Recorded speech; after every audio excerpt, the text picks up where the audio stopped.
बिस्मिल्लाहिर्रहमानिर्रहीम। आचार्य प्रशांत और रणवीर इलाहाबादिया का पोस्टमार्टम सीरीज पर यह तीसरा वीडियो है। इससे पहले के वीडियो में आपने देखा कि आचार्य प्रशांत कहते हैं कि जो कर्म कांड के देवी देवता हैं जैसे कि इंद्र, मारुत, अग्नि, सूर्य, मित्र, वरुण, जो वैदिक गॉड्स हैं वो ऑब्सोलीट हो गए, यानी किसी पुराने जमाने के लिए थे, उनका अब के समय में कोई रिलेवेंस नहीं है। सुनिए कि जो कर्मकांड के देवी देवता हैं उनकी तो आप आज वैसे भी पूजा नहीं करते, जैसे कि इंद्र भगवान, इंद्र, मारुत, अग्नि, सूर्य, मित्र, वरुण। आपने इनका कोई मंदिर देखा है कहीं? आपने इनकी कहीं पूजा होते देखी है कहीं? तो जो वैदिक गॉड्स थे वो तो वैसे भी ऑब्सोलीट हो चुके हैं। दूसरी बात, जो हिंदू धर्म का वर्तमान स्वरूप है, हम जिस तरीके से बिहेव करते हैं एज रिलीजियस पीपल, वो सब कुछ वैदिक नहीं है, क्योंकि वेदों में न तो मूर्ति पूजा है न मंदिर का कोई विधान है।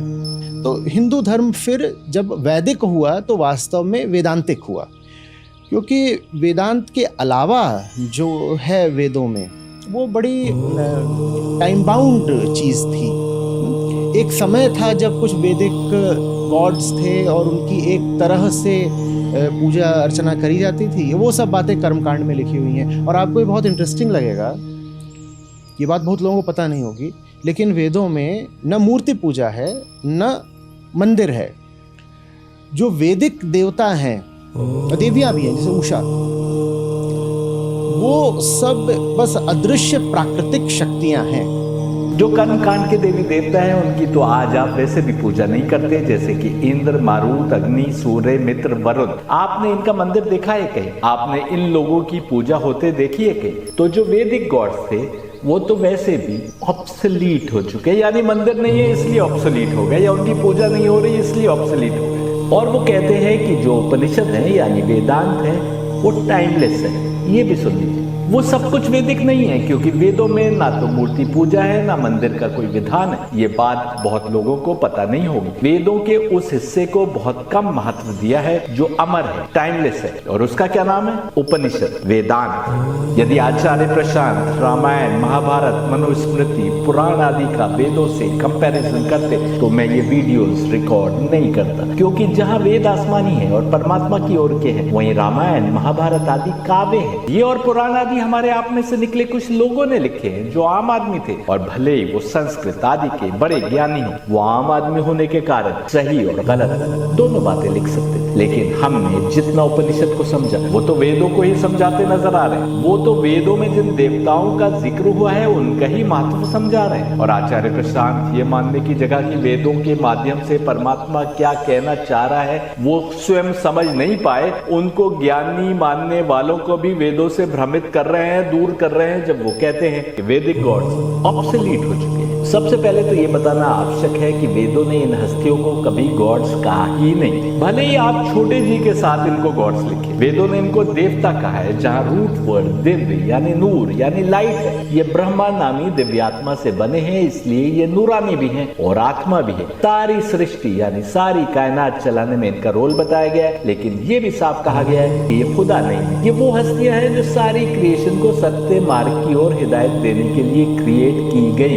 इंसान को सारी सृष्टि के एक क्रिएटर की पूजा और इबादत करने की सीधी राह बताने के लिए इनको क्रिएट किया गया। ये परमात्मा और इंसान के बीच की वो कड़ी है, वो रस्सी है जो परमात्मा का कलाम इंसान तक पहुंचाती है और इंसान को परमात्मा तक पहुंचाने का काम करती है। ये तो इंग्लिश की कमी है कि देवता शब्द का कोई सही अनुवाद उसे नहीं मिला, इसलिए इनको स्मॉल जी के साथ गॉड्स लिखा गया। इतना नहीं, आप ओल्ड टेस्टमेंट देखिए या कि डेड सी स्क्रॉल्स देखिए, जहां भी नूरानी रूहों का, दिव्य आत्माओं का उल्लेख हुआ, अनुवादकों ने स्मॉल जी के साथ गॉड्स लिख दिया। जबकि मेरा मानना है कि देवता का अगर अनुवाद करना था तो डिवाइन लॉर्ड्स करना था, खुदा की ओर का आका या मौला अनुवाद करना। उपनिषद भी डिवाइन क्रिएशन प्लान वैसे ही बता रहे हैं जैसे वेदों ने बताया। इस सीरीज के पार्ट 1 में वो डिवाइन क्रिएशन प्लान में बता चुका हूँ बड़े विस्तार से, जो उपनिषदों ने बताया, जो 7 दिव्यात्माओं और उनके रोल को समझे बिना अधूरा है। बल्कि हमने दिखाया कि उपनिषद हो या गीता, दौर इस पर है कि इनको पहचाने बिना परमात्मा तक नहीं पहुंचा जा सकता। स्वर्ग में हमेशा की जिंदगी नहीं मिल सकती, यानी मोक्ष यानी निजात यानी सैल्वेशन नहीं मिल सकती। एब्सोल्यूट निराकार खुदा जो फॉर्मलेस, ओमनीपोटेंट, ऑल परवेडिंग और एवर प्रेजेंट, उसने मैनिफेस्ट सेल्फ क्रिएट किया, जिसको उपनिषद ने माइन्यूटर देन द एटम कहा, यानी एटम से भी सूक्ष्म, छोटा।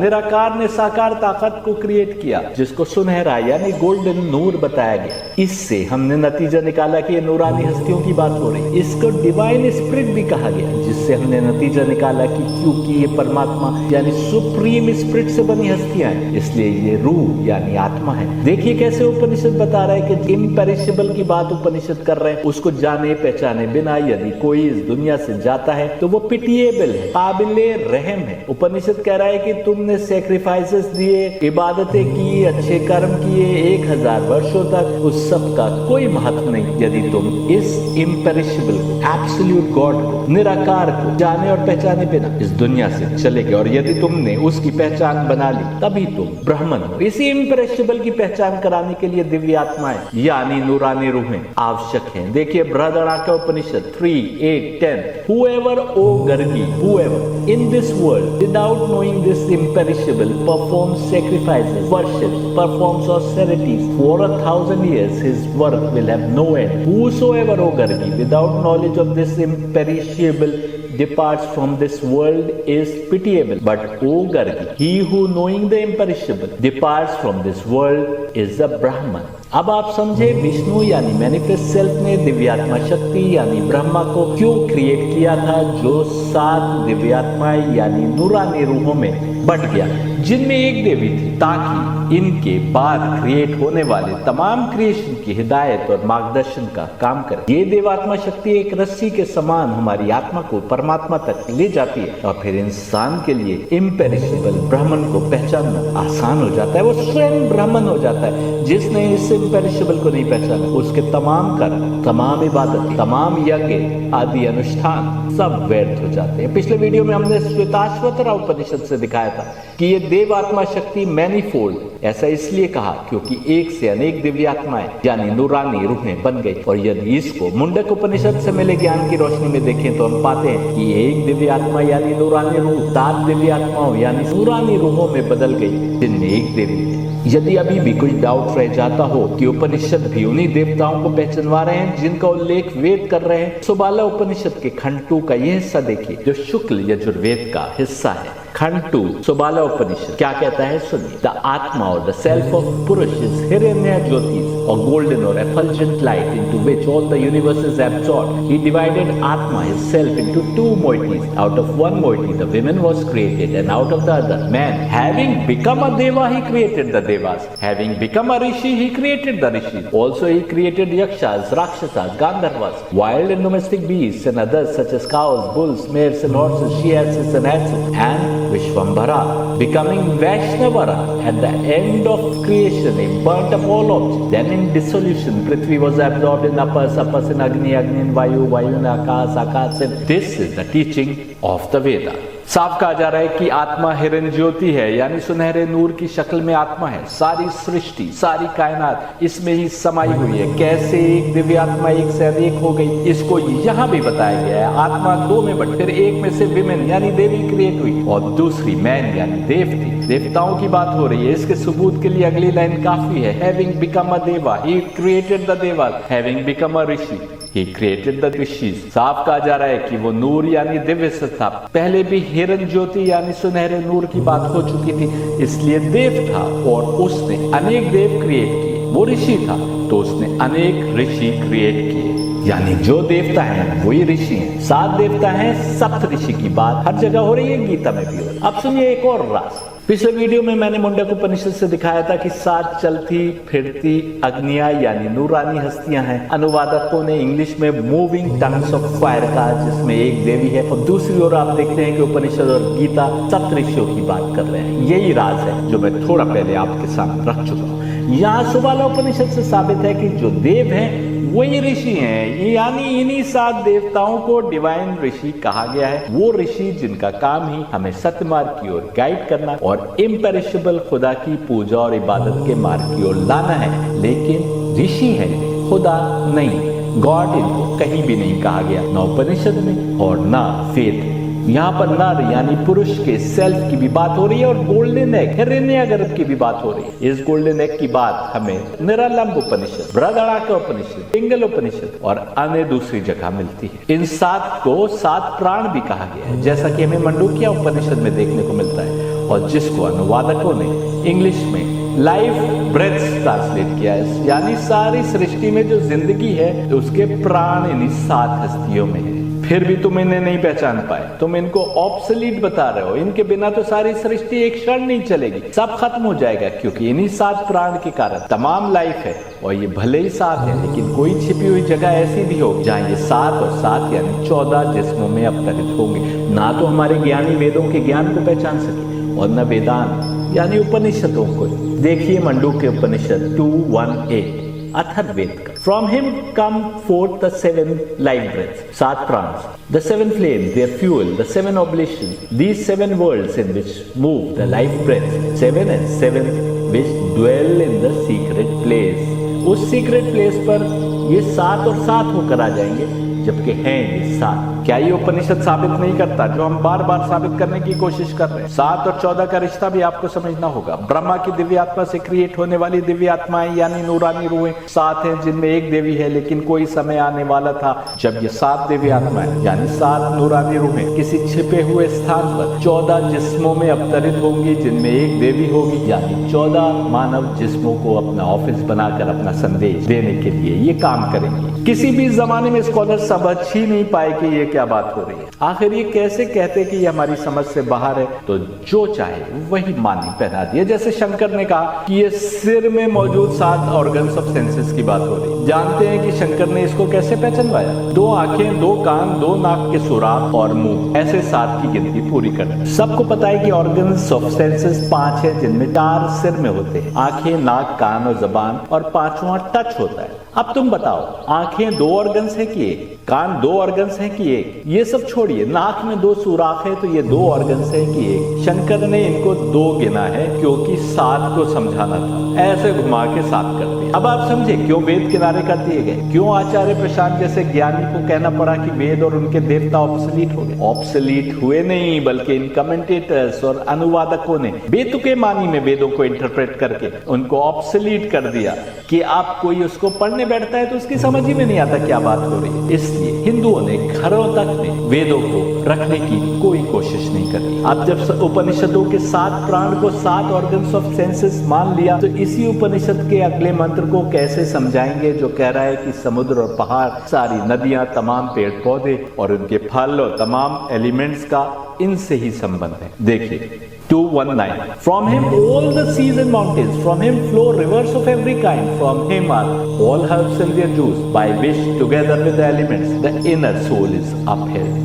कितने अफसोस की बात है, निराकार एब्सोल्यूट खुदा से क्रिएट हुए मैनिफेस्ट सेल्फ और फिर ब्रह्मा नामी दिव्यात्मा से क्रिएट हुई डिवाइन हस्तियों की बात को ना समझते हुए किताब रिलीजियस कॉन्शियसनेस के ऑथर ने कहा कि this is talk of the unreal by an unreal author. Shankar की माने तो सिर में जो 7 ऑर्गन्स ऑफ सेंसेस हैं, उनसे समुद्र, पहाड़, नदियां, पेड़ पौधे, एलिमेंट्स आदि बाहर निकलते हैं। मेरे अनेक लेक्चर्स हैं जो दिखाते हैं कि इन्हीं हस्तियों की बात हो रही थी, जिसे कमेंटेटर्स ने मटेरियल एलिमेंट्स बना कर पेश कर दिया और सारी डिवाइन नॉलेज को गड़बड़ा दिया। 5 एलिमेंट्स की भी बात कर रहे हैं। बताइए आज साइंस के दौर में क्या आप कह सकते हैं कि एलिमेंट्स केवल 5 होते हैं? जहां इन डिवाइन हस्तियों में से पंचतन यानी 5 हस्तियों की बात हो रही थी, वहां 5 एलिमेंट्स कह दिया। जहां 5 की जगह 7 की बात हो रही थी, वहां 5 एलिमेंट्स के साथ ईगो और माइंड को जोड़ दिया, बिना एक पल सोचे हुए कि आकाश, वायु, पृथ्वी, अग्नि, जल यानी sky, air, earth, fire and water को ईगो और माइंड से कैसे जोड़ेंगे, कैसे रिलेशन क्रिएट करेंगे। पर इन्होंने जोड़ा और उसका नतीजा ये हुआ,